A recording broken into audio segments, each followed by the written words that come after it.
All right, Hallie, you ready? The Jason and Hallie Show! Pandemic edition. Recorded in front of a live studio audience. Hi, this is Jason. And Hallie. Welcome back to The Year I Got the Runs. Next question is from another YouTuber. And this is Run with Brad. And Brad asks, do the runs ever go away? I did have an experience where I had to back out of a trail run. It was the Lawrence Trail Hawks birthday run, where it was as many loops as you can in, I think it was a 12-hour period, where I made it one loop, and then I tried to make a second loop, couldn't do it. I made more bathroom stops than I made loops, and then I just called it a day and went home. But other than that, ironclad stomach. The runs will always be here, but it will only be on YouTube. And we're not going to ask Hallie about her bathroom issues. All runners have bathroom issues. And all runners have a really good poop story. Yes, yes. Yes. But I will tell you something that is important to managing the runs, especially in distance running, is your nutrition plan. Which I found what works for me is I eat some oatmeal 2 hours before race time. So that way I'm starting with something in my gut that's going to last me a while. And then I get into my booze that I do throughout the race. So that's really helped me with eating early in the morning, which I really don't like to do. But that's become my normal for big races. So Okay.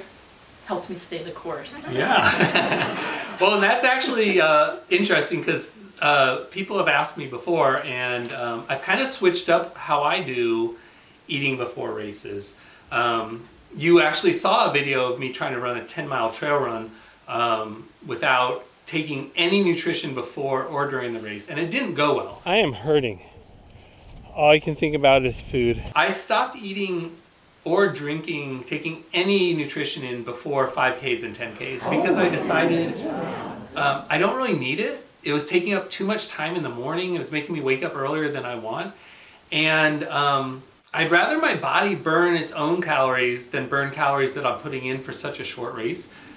For a half marathon, I will still eat I switched that up for Liberty, which we just ran. I went to my 50K nutrition, which is before every 10 miles, I will drink a Boost and drink one serving of coconut water. And so I did that before Liberty Half, and it worked out really well. And then during the race, I brought with me 2 nutrition balls that I made where I put peanut butter, real maple syrup, and chia seeds in the corner of a plastic bag, twisted it, zip tied it, cut off everything that wasn't supposed to be on there, and I will bite the end off and take that during a race. But I'm learning that I don't need a ton of nutrition during races, and what I just described will get me through a half marathon fine.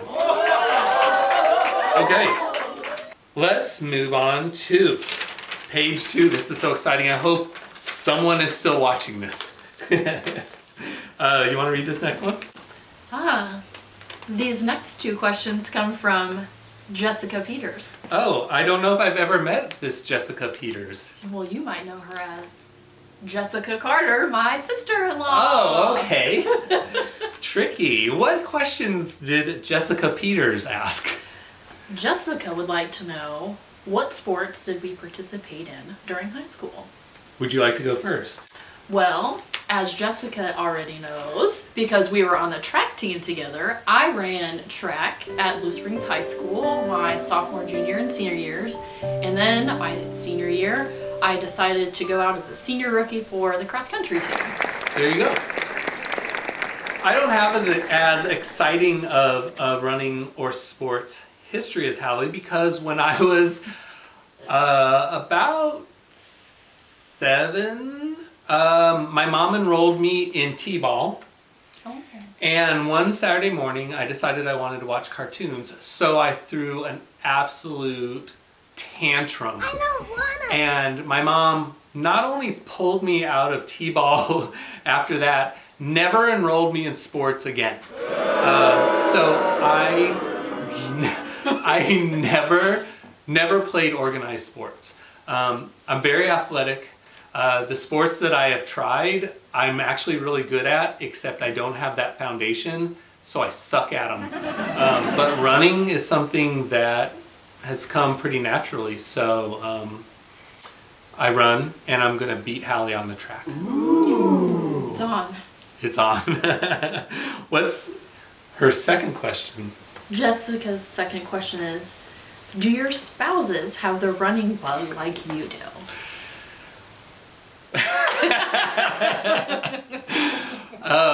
Not fake laughter.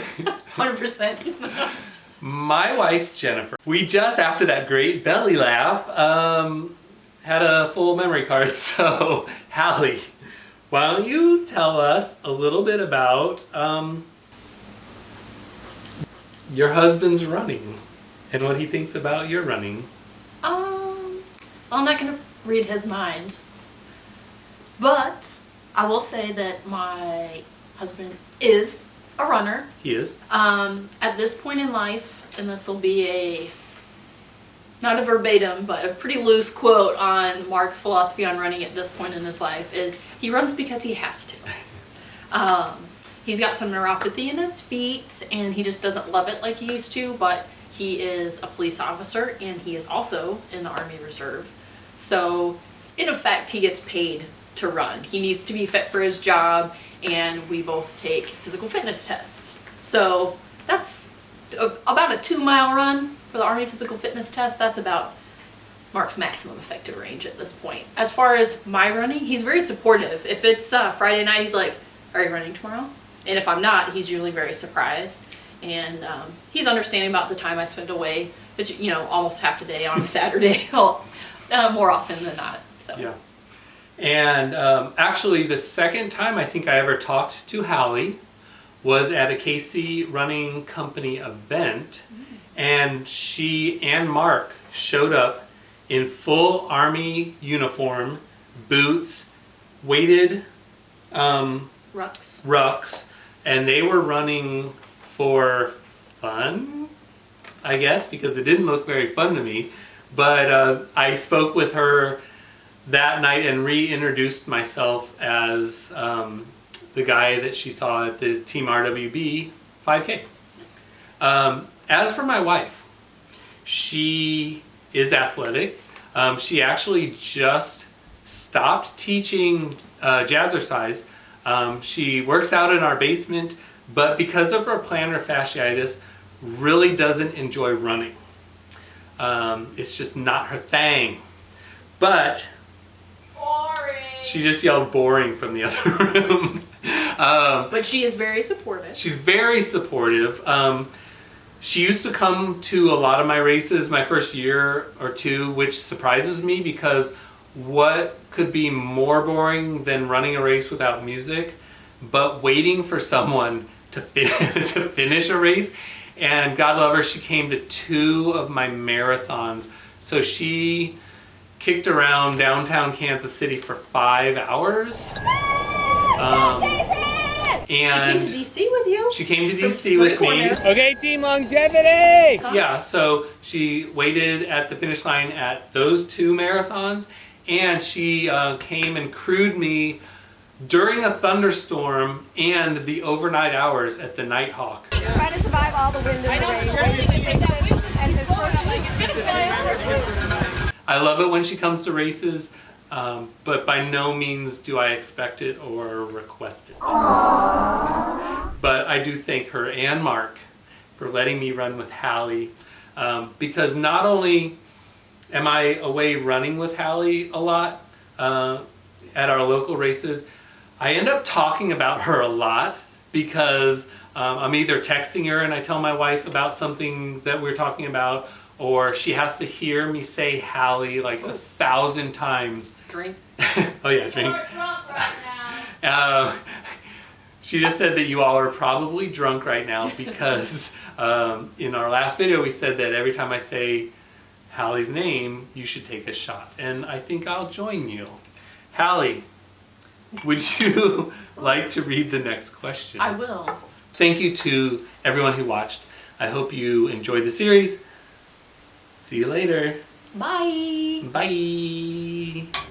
The Jason and Hallie Show.